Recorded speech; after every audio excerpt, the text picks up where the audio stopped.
Salut à toutes et à tous, ravi de vous accueillir dans PL Club pour une nouvelle visite du monde enchanté de la Première Ligue. Nous allons parler notamment de la 13e journée que vous pourrez voir sur vous Sport World et aussi sur Divertissez-vous ce week-end.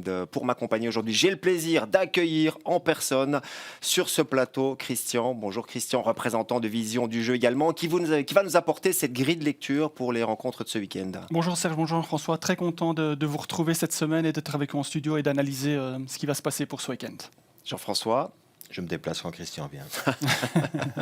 C'est pas mal, on est content de vous avoir aussi. Je vous propose de commencer immédiatement par l'actualité, c'est-à-dire la 12e journée qui a commencé mardi soir, qui s'est continuée mercredi soir. Il y aura encore un match ce jeudi soir que vous pourrez suivre d'ailleurs sur vous Sport World, c'est Leicester-Leeds. On va commencer du côté de Crystal Palace, avec cette victoire pour les Eagles qui ont été menés 0-1 par Wolverhampton, mais en deuxième mi-temps, renversement de situation et un but de l'incomparable Wilfried Zaha pour une deuxième victoire consécutive pour l'équipe de Patrick Vieira.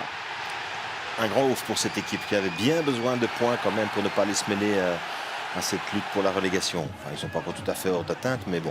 Autre équipe qui avait besoin de points, c'est Southampton. Hasenhüttl était en difficulté. Victoire en déplacement à Bournemouth. Les Saints, victoire ici grâce à un but de Che Adams. Les Saints ont quitté la zone de relégation. Et puis, une équipe qui est en train de grandir et de monter en puissance avec ce but fantastique d'Almiron. Il marquait peu avant, maintenant il commence à marquer. Et en plus, ce sont des beaux buts. Victoire 1-0 pour les Magpies face à Everton. On enchaîne du côté de Liverpool qui sortait de cette victoire 1-0 face à City. Et ils ont enchaîné de nouveau Anfield avec ce très beau but marqué par Nunez. Premier but de Nunez à Anfield et but important. Même si, on va le voir dans la suite, il y a eu un penalty à West Ham. A raté le coche, fin de première mi-temps avec Bowen, arrêt pour Alisson, score final 1-0. On parlera certainement de Liverpool dans cette émission, mais les images qu'on vient de voir maintenant, voilà, c'est un peu le résumé de la situation de Liverpool. Et puis une situation qui va de mieux en mieux, c'est du côté de Manchester United. Un petit peu de réussite pour Fred sur cette frappe déviée pour le 1-0 en deuxième mi-temps, mais franchement United a dominé Tottenham de la première à la dernière minute, avec notamment un deuxième but qui va tomber quelques instants plus tard, avec un joueur qui a vraiment illuminé cette rencontre, c'est Bruno Fernandes. Oui, et toujours ce passage axial, que ce soit dans le jeu rapide ou dans le jeu posé, toujours ce passage axial qui ne change pas depuis plusieurs mois déjà. Coup d'arrêt pour Tottenham, seulement la deuxième défaite de la saison. C'était le meilleur début de Première Ligue, de l'histoire de la Première Ligue pour Tottenham, mais là, ils ont vraiment été dominés. On a le droit de dire qu'ils ont été mauvais ? Ils ont été mauvais, dominés, mauvais, je crois qu'on peut le dire. D'ailleurs, Antonio Conte l'a dit après la rencontre. Voilà, bon, c'est un peu aussi pour eux le résumé. C'est dommage parce que chaque fois qu'ils ont une opportunité de venir un petit peu se replacer, ils ratent un peu la marche. Oui, Manchester United a tiré 28 fois au but face à Tottenham, donc une victoire 2-0 tout à fait méritée. Peu de buts, mardi et mercredi, 8 buts seulement en cette rencontre. On rappelle aussi que Manchester City et Arsenal devaient s'affronter, mais Arsenal joue ce jeudi soir en Europa League face au PSV, donc ça a été reporté, ce qui permet quand même à Arsenal de rester leader de la compétition. Il y a eu 2-0-0 aussi, Brentford-Chelsea et Brighton-Nottingham Forest, donc je vous l'ai dit, seulement 8 buts en 7 matchs. Ce qui est inquiétant, c'est que le week-end précédent, on était à 15 buts aussi, et je crois qu'il fallait remonter à 2012 pour avoir que 14 buts sur la journée. On n'est pas dans une bonne période pour marquer pour le moment. Mais c'est quand même une espèce de rythme infernal, ces équipes qui jouent tous les 3 jours, notamment évidemment ceux qui sont en Coupe d'Europe. Oui. Mais on retrouve quand même, parmi les 7 premiers, il y a quand même les 6 clubs du Big Six, avec notamment Liverpool qui remonte un petit peu. Donc les choses se remettent en place quand même. Oui, mais j'ai envie de dire que justement, avec ce rythme infernal, j'ai le sentiment que les équipes du Big Six ont un peu un avantage en fait. Parce qu'ils ont un noyau plus large parce avec qu'ils des ont joueurs. Un noyau plus large. Quand on voit par exemple, on en reparlera, mais quand Liverpool sur cette victoire a pu faire tourner beaucoup, là où d'autres font moins tourner, ou en tout cas la qualité et la profondeur du noyau n'est pas la même. Et l'efficacité, Serge, remonte quand on l'a vu avec Crystal Palace, c'est Zaha, c'est toujours Zaha. Quand c'est du côté de Southampton, c'est toujours Che Adams qui normalement fait la différence, tandis que dans tous ces clubs du top 6, il y a une diversité et ils peuvent se reposer sur beaucoup plus de joueurs et donc être en forme à différents moments de la saison. Il y a une diversité du côté de Manchester United, mais Jean-François, vous vouliez insister sur une image forte durant la rencontre, on va la voir. Cristiano Ronaldo qui était sur le banc. Évidemment, c'est impossible de ne pas parler de Cristiano Ronaldo quand on parle de... Parce que ça a fait le buzz, évidemment. La rencontre n'est pas terminée. Il a décidé de quitter le banc pour rentrer au vestiaire. À partir du moment où il a su qu'il n'allait pas monter au jeu, il a quitté le match, alors que son équipe faisait le meilleur match de la saison et que, voilà, normalement, il faut attendre jusqu'au bout pour féliciter tout le monde. Même s'il n'a pas joué, finalement, on ne parle que de lui. C'est ça le problème en Inde. Oui, et alors je me dis, c'est un peu la même situation qu'un Eden Hazard peut connaître du côté du Real Madrid. Non, mais lui part pas avant la fin du match quand Non. même. Ici, il essaye quand même de créer une situation qui fait qu'à un certain moment, on se dit, bon, allez, il crée la polémique, en fait. En janvier, il est temps de s'en débarrasser parce que... Ouais, c'est dommage parce qu'il est malheureusement, on voit ici tout son caractère un peu égocentrique dont on a déjà eu l'occasion de parler c'est Cristiano Ronaldo. Ça a fait de lui un champion. Il oui. ne faudrait pas qu'il manque complètement sa sortie non plus. Il ne faut pas oublier quand même que récemment, il est monté au jeu, il a donné la victoire sur un ballon profond, donc il était quand même présent et décisif. Et là, il se retrouve de nouveau dans cette situation sur le banc, et là, il ne peut pas participer à une victoire comme ça. Je pense que ça doit faire mal à l'ego. Oui. Bon, il est peut-être aussi sorti pour aller se reposer avant la Coupe du Monde, parce que ce serait un grand rendez-vous pour lui aussi. Le bilan, après maintenant 12 journées, enfin on sait qu'il y a une journée qui avait été reportée, et puis quelques matchs, il y en a encore 2 ce soir. Je vous l'ai dit, Leicester-Leeds, que vous pourrez voir sur vous Sport World. Il y aura également Fulham-Villa. Alors le bilan, chose incroyable, De Bruyne n'a pas donné d'assist et Haaland n'a pas marqué. En tout cas, pas sur les 7 derniers jours, puisque le week-end dernier, ils n'ont pas marqué Manchester City, et puis ils n'ont pas joué hier dû au match d'Arsenal aujourd'hui en Coupe d'Europe.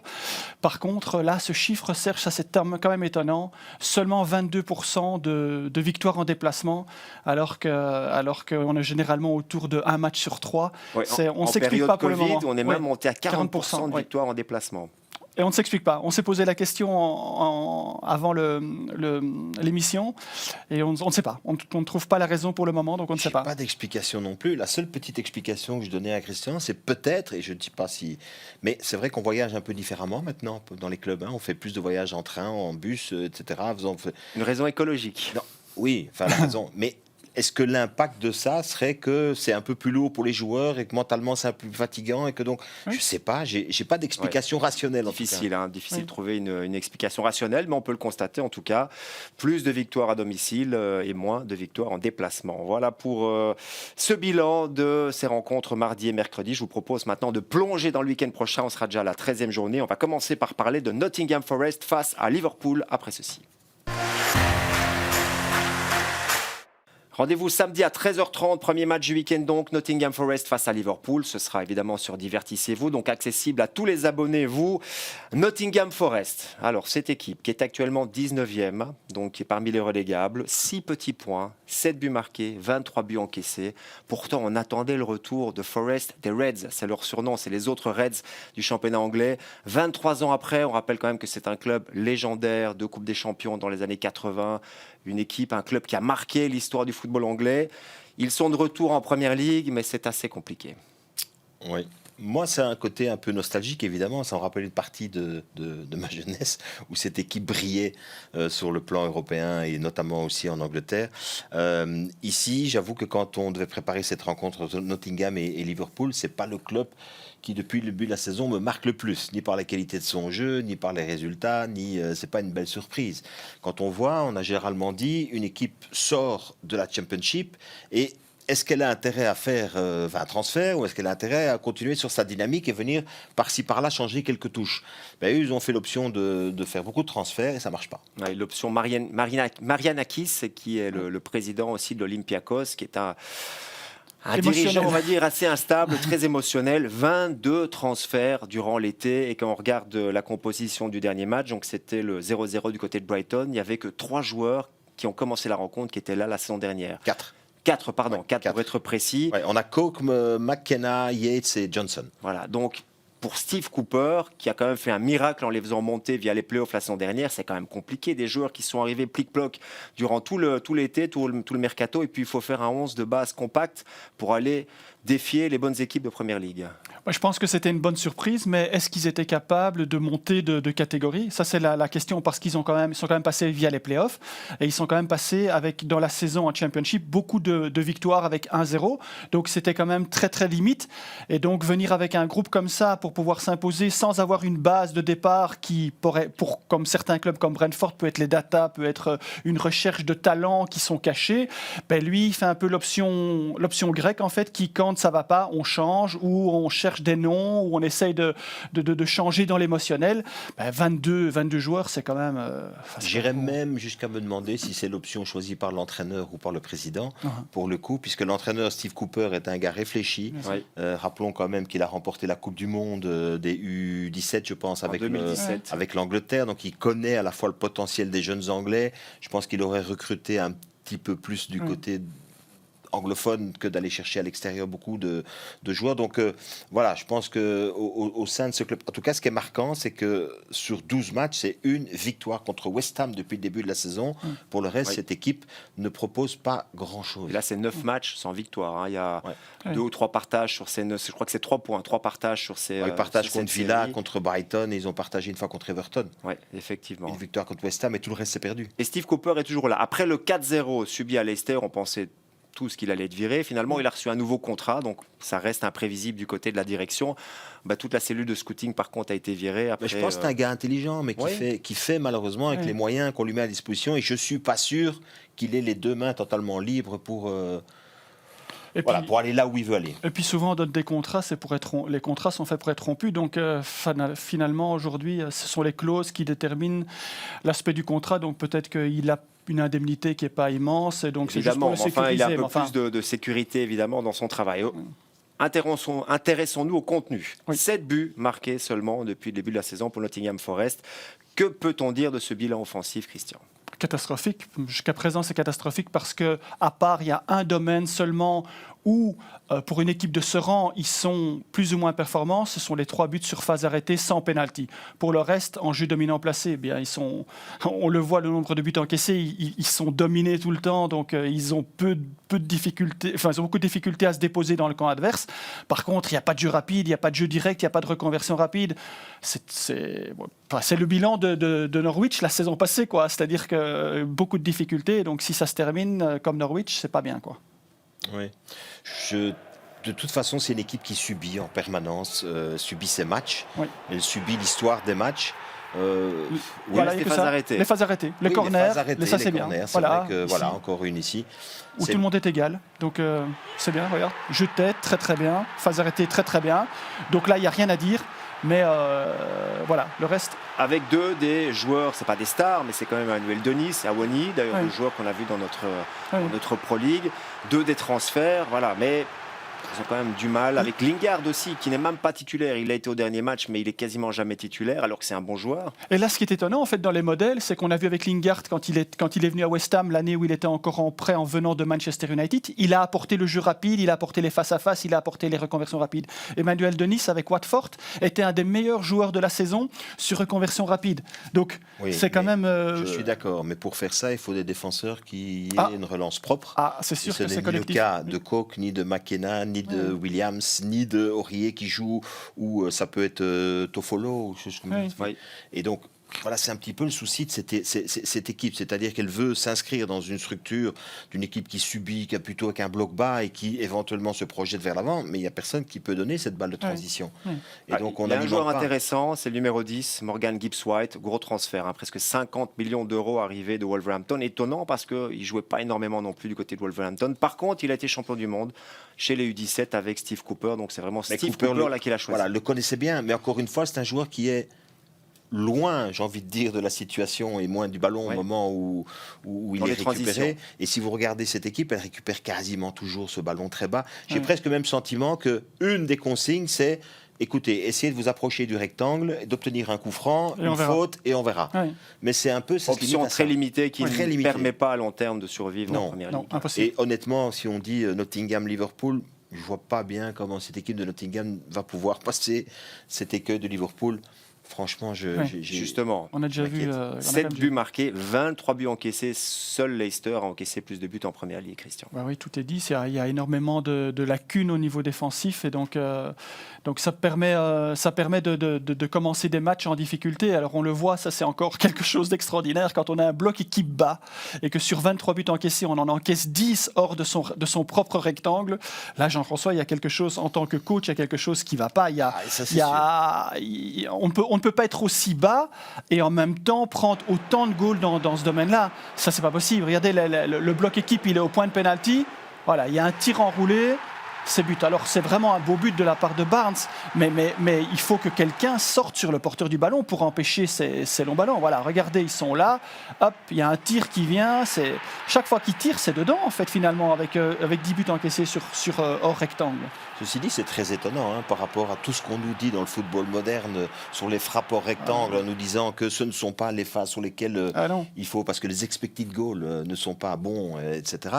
Donc là, on a la preuve que c'est des bêtises. En tout cas, face à Nottingham Forest, l'expected goal est en montée évidemment. subite. Mais on a bien vu sur les images à quel point ce bloc est bas, mais est aussi passif. Oui. Et c'est ça en fait. C'est pas tellement le problème d'avoir un bloc bas. Il y a plein d'équipes qui jouent avec des blocs bas. Mais ici, le bloc, il est bas et il est passif. Donc je m'interroge. Je m'interroge d'autant plus qu'il y a 20 transferts. Mais là où ça n'a pas bougé, c'est dans la charnière défensive, où il continue avec Coke et McKenna, et que ni l'un ni l'autre ne sont finalement à la hauteur, en tout cas, de la Première Ligue. Oui. Effectivement. Autre particularité dans cet aspect défensif, dans ces buts encaissés, c'est au retour des vestiaires, Christian. Oui, au retour des vestiaires, il y a un gros problème. Enfin, dans l'ensemble de cette deuxième mi-temps, il y a un problème parce que je crois qu'ils ont encaissé 7-3 et 15 buts en deuxième mi-temps. Alors, la première mi-temps, évidemment, puisqu'on joue avec un bloc bas, puisqu'on décide d'avoir un aspect défensif prioritaire, c'est sûr qu'on n'encaisse pas trop. Mais dès qu'on arrive au vestiaire, il y a une dynamique, il y a quelque chose qui se passe, il y a le message ne passe pas, ou alors il s'effondre physiquement pour prendre 15 buts, dont 7 dans ces premières minutes de deuxième mi-temps. Donc, en fait, ils ont toutes les caractéristiques d'une équipe qui va droit vers la Championship, quoi. Qui va descendre. Oui. Ouais, effectivement, là, ce sont des chiffres qui sont quand même assez inquiétants pour cette équipe de Forest. Bon, il reste l'engouement, ce public, le City Ground, super stade avec un super public. Super. Voilà, donc on espère quand même que pour les Reds de Nottingham, il y aura ce petit plus et qu'ils pourront tenter au moins de créer. Oui, mais il n'y a rien à faire. Si c'est aujourd'hui, en tout cas, sur ce qu'ils ont essayé et proposé, ça ne va pas. Non. Donc à un moment donné, il faut un tout petit peu changer quand même sa philosophie, son fusil d'épaule aussi, essayer d'être un peu plus, agressif d'abord, 2, peut-être remonter un petit peu le bloc. Donc plus ambitieux. Mais, et à domicile sûrement. Je dis, les gens, franchement, ils doivent s'embêter quand ils vont au City Ground alors que c'est un stade mythique. Et puis si tu ne marques que sur phase arrêtée et que ton bloc est bas, je ne sais pas où tu vas provoquer un corner ou provoquer une faute qui va te permettre de mettre un coup franc ou une rentrée touche, parce qu'on voit aujourd'hui que la rentrée touche peut être une arme aussi redoutable quand on a vraiment des bons lanceurs, mais avec un bloc aussi bas. En face, Liverpool, est-ce qu'on peut dire que ça va beaucoup mieux pour Jürgen Klopp avec ses 2 victoires d'affilée face à City, face à West Ham? Ça va mieux. Gros ouf de soulagement. Ça va mieux. Mais j'avais été un petit peu choqué, je vous dis franchement, par... c'est toujours comme ça la dynamique, mais...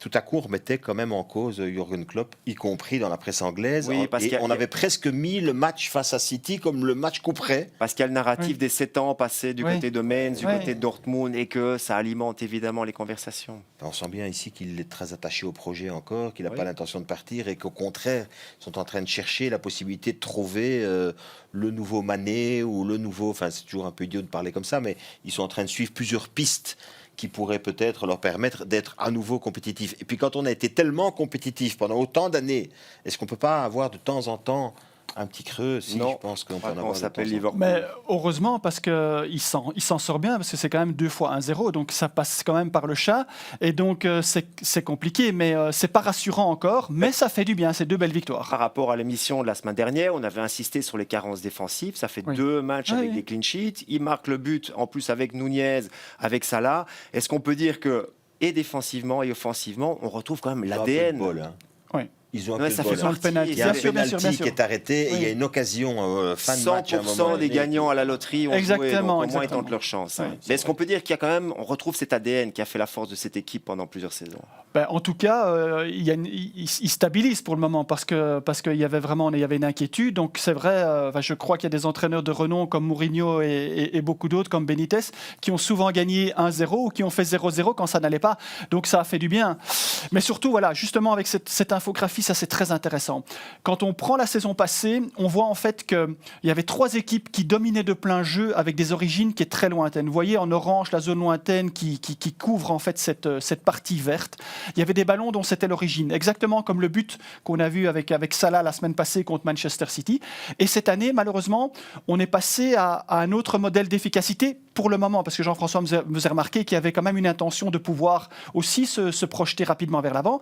Mais Tottenham a changé le système, Manchester City, ils sont toujours aussi performants, et Liverpool, qui était à 11, passe à 1 pour le moment. Et donc, il faut avoir cette alternative de pouvoir marquer quand on ne sait pas se déposer dans le camp de l'adversaire. Et on le voit sur cette infographie cette année.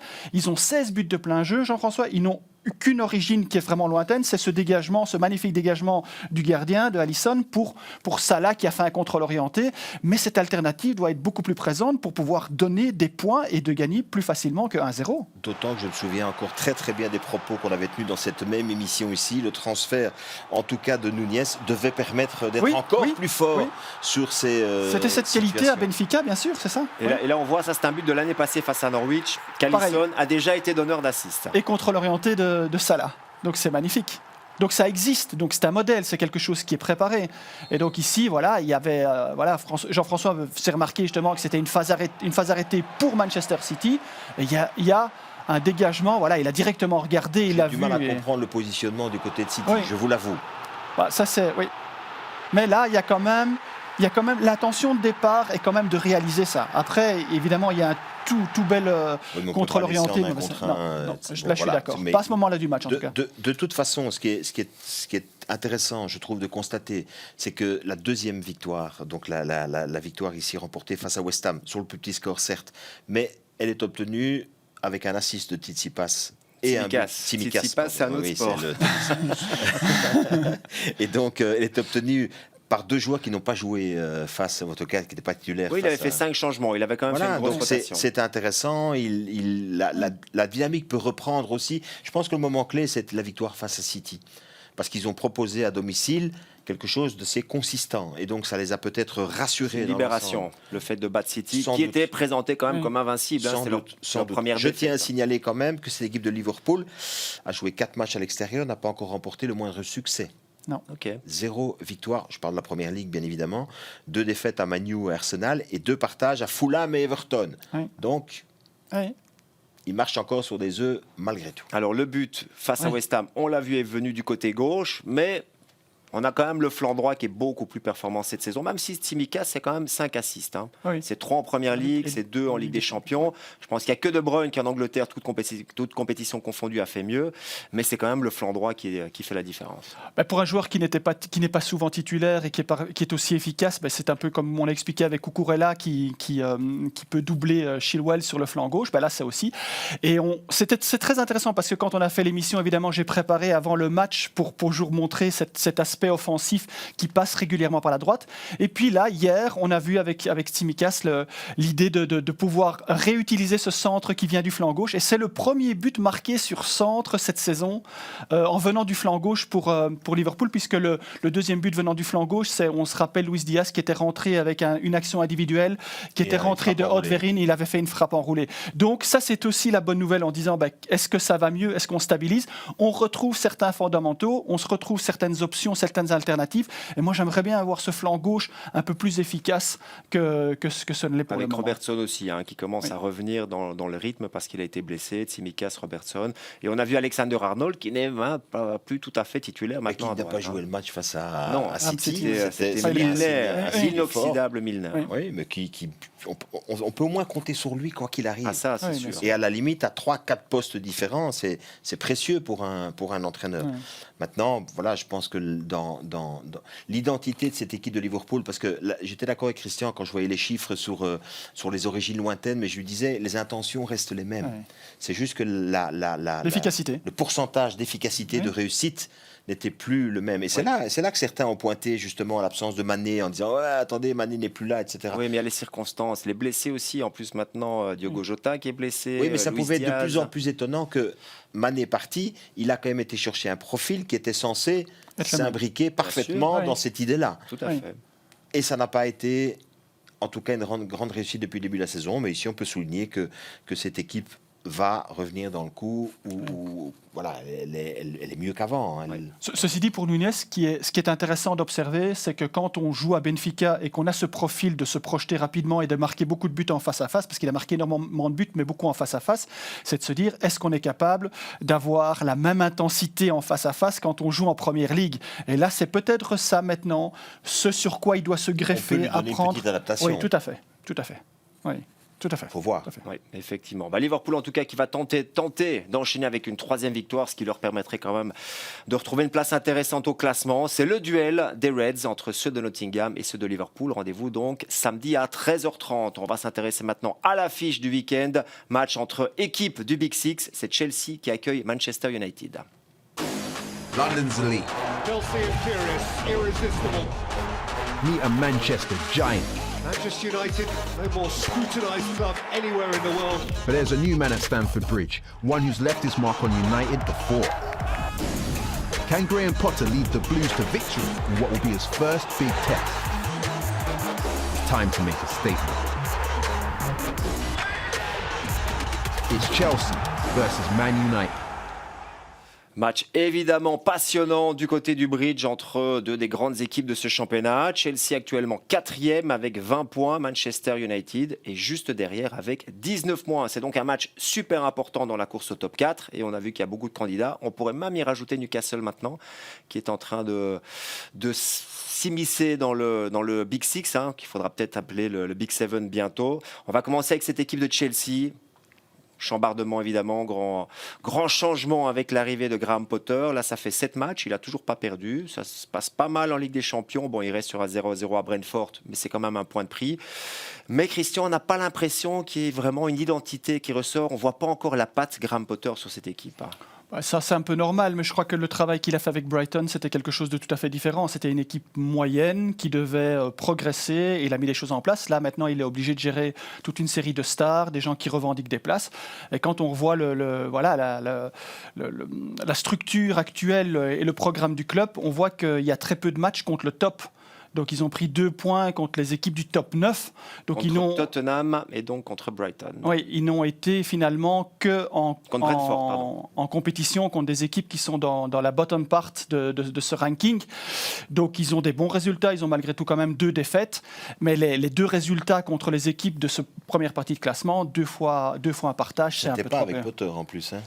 Les deux, c'était avec Tuchel. On se souvient Crystal Palace, Wolves, Villa, Brentford. Ce sont les 4 adversaires qu'il a rencontrés en championnat. Donc on va dire que les choses sérieuses commencent ce week-end. Mais attention, il a quand même... Il y a Milan. 2 fois, ils sont venus à bout de Milan, à domicile de façon très autoritaire et à l'extérieur aussi. Donc voilà, je trouve que c'est une équipe... il prend ses marques comme entraîneur aussi. Il arrive quelque part, il y a un noyau qui est... À la limite, je pense que c'est même un cadeau empoisonné presque de travailler dans une équipe où le noyau est si riche. Oui. Parce que là, il doit faire des rotations, notamment sur les joueurs offensifs. Il y a quand même un sacré paquet de joueurs. Donc moi, je suis intéressé de voir comment la suite de la saison va se faire pour lui. Puis au moment où il va croiser les meilleures équipes de la compétition... Il y aura Arsenal 1 ou 2 matchs après, donc là maintenant jusqu'à la mi-novembre il y aura quelques gros tests. Ce qui est étonnant avec Chelsea, c'est quand on fait la préparation et que je regarde les tableaux, en fait j'ai du vert pour déterminer ce qui va bien et du rouge pour déterminer ce qui va pas mal. Et puis il y a des couleurs entre les deux qui sont intermédiaires. Je n'ai aucune catégorie n'est verte complètement et aucune catégorie n'est rouge, que ça soit offensivement et défensivement. On dirait en fait que c'est un électrocardiogramme plat offensivement et défensivement et on ne sait pas en fait... Attention, quand c'est plat, ça veut dire qu'il n'y a pas de vie. Oui, là, il y en a pour le moment, il n'y a pas beaucoup de vie, en tout cas aussi bien offensivement que défensivement, mais ils sont à leur place par rapport au rang des adversaires qu'ils ont rencontrés. Maintenant, la suite. Alors, il y a une chose qui ne change pas en termes offensifs, c'est qu'il n'y a toujours pas un buteur qui sort du lot, depuis le départ d'Abraham en tout cas. Il y a 2 ans, c'était Jorginho avec 7 buts. Je crois que c'était le meilleur buteur en championnat sur et sur penalty.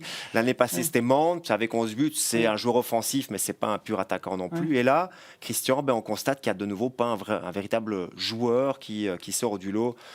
Avec en plus le départ de Lukaku, le retour en Italie. Il n'y a toujours pas de véritable numéro 9 Werner qui est parti aussi. Oui, à l'image des modèles offensifs et défensifs. Donc c'est très plat. Et donc en termes de joueurs, on ne sait pas qui sort du lot. La semaine passée, c'était les 2 buts de Mount qui les sauvent. Et puis après, il y a un peu Sterling qui vient. Mais après, il y a toute une série. Il y a 11 buteurs différents. Vous vous souvenez, on l'a fait combien de fois ce dernier match ici en déplacement à Brentford. Donc...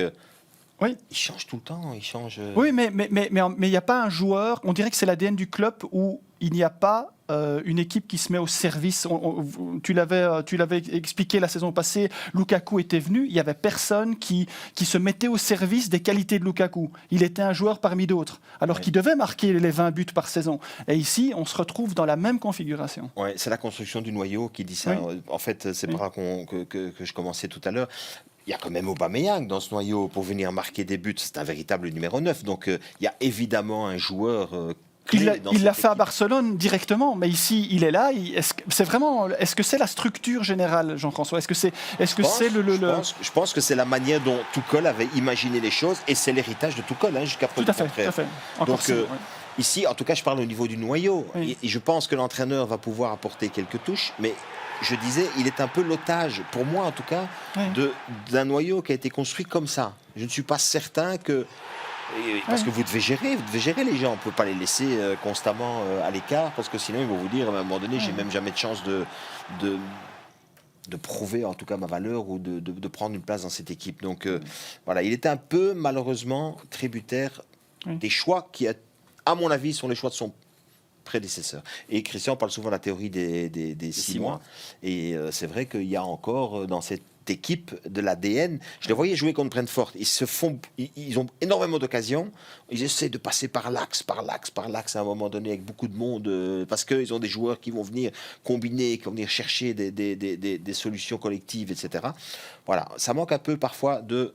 Je dis de simplicité, mais je mets des guillemets quand je dis ça. Un peu de simplicité dans... Et d'alternatives surtout. Voilà, d'alternatives. Bon, ils ont un joueur, Mason Mount, qui est en super forme. Par contre, il y a des blessés. Reece James, Kanté, qui ne sera pas non plus là à la Coupe du Monde. Et puis, il y a aussi le choix du gardien. Pour le moment, c'est Kepa, et franchement... il a fait des arrêts incroyables. Il a presque fait oublier Mendy, qui a quand même gagné la Ligue des Champions avec Chelsea. Oui, c'est un choix fort, en tout cas, de remettre Kepa dans l'équipe. On se souvient à quel point il était mal. Kepa. Et donc voilà, il a admiré l'autre, j'ai envie de dire, pendant un an et demi. Il était mal parce qu'il passait quand même à travers de pas mal de rencontres en prenant des buts assez énormes. Des mauvaises sorties de balles incroyables. Et puis Mendy a commencé avec les mauvaises sorties de balles, puis il revient. En fait, l'histoire se répète. La pression d'un grand club. Oui. Comme Chelsea, il n'y a rien à faire. Pression d'un grand club. Il y en a évidemment aussi du côté de Manchester United. On l'a vu, en tout cas. On a presque oublié la raclée subie du côté de Manchester City, le 6-3, parce que depuis, il y a eu des meilleures performances, dont celle face à Tottenham, qui est évidemment leur match référence de la saison. Ah oui, on préparait l'émission, on s'est dit, il est parvenu à effacer 4-0 contre Brentford, il est parvenu à effacer 6-3 contre Manchester City, et en faisant des performances contre les équipes du top. Eux, par contre, à contrario de Chelsea, eux, ils en ont joué des matchs contre les équipes du top. Regardez, il n'y a que des matchs en haut, pratiquement, à domicile, avec des bons résultats. C'est parfait, victoire face à Liverpool, Arsenal et Tottenham. Parfait, et alors, et puis il y a Newcastle aussi, donc, non, Liverpool, pardon, il y a Newcastle aussi. Oui. Donc, voilà, ça va être bien parce que quand ça va s'équilibrer au fil de la saison, ça va être intéressant parce que toutes les équipes qui vont devoir jouer entre elles contre les top 6 vont devoir avoir des confrontations où on ne prend pas généralement 100% des points. Et eux, ils ont déjà joué ces matchs-là et ils vont pouvoir se concentrer contre les équipes du bas de classement où là, pour être champion, il faut gagner tous les matchs. Donc... Je me pose 2 questions par rapport à cette équipe de Manchester United. C'est d'abord l'ambiance générale du club. On a vu l'image tout à l'heure de Cristiano Ronaldo. C'est pas pour rappeler ça, mais il est dans le groupe. Ça pèse moralement, mentalement, même pour l'entraîneur qui doit assumer ses choix. Mais ses choix, j'ai envie de dire, envers et contre tout, et dans ce cas-ci, le tout, c'est Ronaldo. C'est pas facile. Ça montre à quel point, je trouve, Ten Hag a des épaules quand même pour prendre ce type de décision. Je pensais que vous alliez dire autre chose. Les épaules, c'est pas mal. Des épaules. Et voilà, pour le reste, c'est une équipe aussi qui, à mon avis, ne regarde pas non plus toujours les datas, ou en tout cas, n'est pas obsédée sur les datas, et à mon avis, pas obsédé non plus par les expected goals, parce que c'est une équipe qui frappe au but. Ouais. Et notamment hors des 16 mètres. Et on a un joueur pour ça qui a encore montré ici face à Tottenham, même s'il ne marque pas. Mais je me souviens de Christian qui avait attiré notre œil sur Anthony en nous disant Anthony, il a une spéciale, c'est rentré et frappé un peu. Il a touché le poteau, de la même manière. Il a touché le poteau. Et voilà. Mais je trouve que dans l'identité de ces équipes, il y a un joueur qui me laisse sur ma faim. Je vous dis honnêtement. Sancho. Évidemment. Je ne comprends pas. J'avais le souvenir d'un joueur extraordinaire, 80, 85, c'est ça ? On arrive presque à 100 millions. Voilà, mais je ne comprends pas très bien. Et je trouve que même dans l'équipe et dans le collectif, c'est un peu une faiblesse aujourd'hui. Mais ça, c'est très intéressant parce qu'on voit en fait qu'il y a des joueurs individuellement qui ont une valeur incroyable et qui ont une valeur marchande importante, mais on est quand même toujours tributaire d'un système de jeu, d'un modèle collectif. Et si on n'appartient pas à ce modèle collectif, on peut être aussi fort individuellement, eh bien, on a des performances qui sont moindres pendant un certain temps. Alors, il suffit d'un tout petit changement, il suffit aussi d'un repositionnement. On l'a vu avec d'autres joueurs.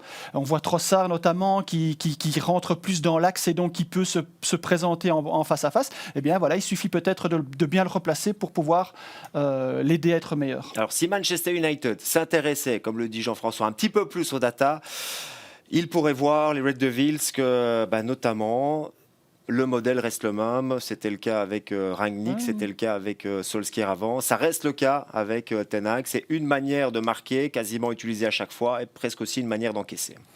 Et étonnamment, ce n'était absolument pas le modèle de Ten Hag quand il était à l'Ajax, puisque c'était dominant, et on se place dans le camp de l'adversaire, parce qu'on avait un budget et on avait des joueurs de qualité différente par rapport à d'autres joueurs. Ici, voilà, ils utilisent le face-à-face comme arme principale. Et regardez d'où ça vient de partout, et ce sont des ballons profonds, et on se présente en face-à-face. Ça se restreint aussi, ça se restreint dans le passage par l'axe, même les 2 buts hier qui ont été marqués, c'est au passage par l'axe avec un tir enroulé et puis aussi un ballon remisé, mais voilà, il y a une récupération, qu'est-ce qu'on fait ? Voilà, il y a ce ballon qui vient, on vient se présenter, voilà, c'est le plus facile. C'est pour ça que ça marche contre les grandes équipes. Oui, parce que les blocs sont plus hauts et parce que les autres équipes veulent faire le jeu. Mais quand ils doivent faire le jeu contre des équipes contre Brentford, c'est eux en fait qui se font prendre à ce jeu-là. Hier, ils l'ont fait face à Tottenham. Le bloc de Tottenham était bas et ils ont réussi à jouer. Oui, mais ils n'ont pas réussi à surprendre dans un face-à-face et ils n'ont pas réussi à surprendre dans le jeu rapide. Mais ils l'ont réussi à le faire. Ils ont frappé au but. Oui, ils ont frappé au but et ils ont marqué. Et voilà, mais c'est bien, ce sont des belles alternatives. Moi, je dis toujours, quand ça marche, c'est génial, c'est 100% de réussite. Mais qu'est-ce qu'on fait quand ça ne fonctionne pas, quand le plan de jeu ne fonctionne pas? Est-ce qu'on a une alternative et d'autres options? Et pour le moment, ce n'est que les face-à-face. C'est le légendaire plan B. Oui. On peut dire la même chose au niveau défensif. Il y a les face-à-face offensifs, mais il y a aussi les buts encaissés par l'axe. Oui. Ils sont pris à leur propre jeu. Enfin, en tout cas, pour les derniers matchs, ça s'est mieux passé. Mais voilà. Sur 2 matchs sans encaisser face à Newcastle et face à Tottenham. Que dire de plus en regardant l'infographie? Il y a 12 buts de plein jeu, il y en a 9 qui sont encaissés par l'axe. Donc il y a un problème à résoudre, c'est tout. Varane, Martinez sont les 2 joueurs axiaux, mais évidemment, on ne joue pas qu'à 2. Oui, mais Casemiro maintenant joue devant et ça a l'air d'aller un peu mieux. Avec Fred en plus, c'était étonnant. McTominay n'est monté en cours de jeu. Et pourtant, il y a du monde là dans l'axe, Serge. Vous voyez, il y avait 7 joueurs qui étaient en train de défendre dans l'axe sur une toute petite distance. Et malgré tout, il y a la passe profonde, contrôle orienté. Ici aussi, encore une paire de balles axiales. Voilà. Et là aussi, Jean-François, même problème comme Nottingham Forest, qui sort pour empêcher le tir enroulé. Alors, il est beau le tir, mais qui empêche ce tir au rectangle? Et donc, du coup, si je mets ce face-à-face entre Chelsea et Manchester United, je retiens en tout cas 2 éléments fondamentaux que Christian nous a donné aujourd'hui. C'est une équipe qui marque en passant par l'axe, et une deuxième qui, Manchester United dans ce cas-ci, prend beaucoup de buts par l'axe aussi. C'est sans doute là que ça peut se jouer. Mais attention, Manchester éventuellement aussi cette capacité d'aller gêner. Je ne sais pas où ils en sont Chelsea sur la gestion des transitions adverses, mais c'est là que ça se jouera comme souvent. Oui, Chelsea à domicile devrait quand même prendre l'initiative. Normalement. Je pense que sur l'intensité qu'ils vont mettre dans le match aussi, parce qu'on a souvent vu cette équipe de Chelsea capable vraiment de mettre une intensité assez haute dans les rencontres aussi, là où United a surpris d'autres équipes. Donc là, moi, je suis assez confiant pour Chelsea à domicile face à Man U. Match fascinant en tout cas, samedi 18h30, entre deux équipes qui sont en train de monter en puissance. Et là, vraiment, le vainqueur sera en tout cas 4e dans le top 4, voire même 3e selon les résultats des autres. Donc match très important à suivre sur Vous Sport World samedi à 17h30. Voici d'ailleurs les rendez-vous du week-end. Samedi, on l'a dit, 13h25, prise antenne, Nottingham Forest, Liverpool. Man City, Brighton. Bon, il est temps que Man City se remette un petit peu à gagner, non pas jouer. Et Brighton, il est temps qu'il gagne avec. Oui, parce qu'avec des Zerbi, il n'y a toujours pas eu de victoire et non. Presque pas de but, en tout cas depuis le 3-3 à Liverpool. Non, malgré le très flatteur 3-3. L'affiche du week-end, Chelsea-Manchester United, on vient de vous en parler samedi 18h20. On enchaîne avec le dimanche Goals of the Day, encore une fois, c'est le dimanche. Et le match principal, c'est de mémoire Southampton-Arsenal. On va suivre évidemment l'équipe qui est top of the league. Oui. Tottenham-Newcastle, beau match entre deux. Il y a peut-être une surprise de ce côté-là, parce que Newcastle est capable, je pense, d'aller... Meilleure défense. Ils sont capables d'aller chipper la victoire du côté des Spurs. Et on terminera lundi, Christian, West Ham, le match que tout le monde attend. Ah oui, West Ham, il est temps que West Ham aussi se réveille, parce qu'il y avait beaucoup d'espoir les 2 dernières saisons. Ils étaient remontés au classement. Ils proposaient un beau jeu, mais puis... Ouais. Il y a la Coupe d'Europe et il y a un démarrage un peu plus compliqué. Mais le Monday Night Football, c'est toujours un plaisir. Sur Vous Sport World, n'hésitez pas à nous suivre sur les réseaux sociaux, que voici, que voilà. Et je dois aussi vous dire qu'il y a des articles sur le blog vous.be et que cette semaine, c'est un portrait de Graham Potter. C'est une belle manière aussi de préparer le choc de samedi soir. Merci Christian. Merci à vous. Merci beaucoup. Merci. On se quitte et on se retrouve évidemment la semaine prochaine avec ce très beau week-end de Premier League. Passez tous et toutes un bon moment et à très bientôt. Bye bye. Round 13 kicks off with a classic as Nottingham Forest face Liverpool. Then watch Brighton's new boss pit his wits against Pep and the champions. Saturday night, make time for a mouth-watering clash at Stamford Bridge. And finally, on Sunday, witness the high-flying Magpies take on Tottenham. Get set for another weekend of unmissable Premier League drama.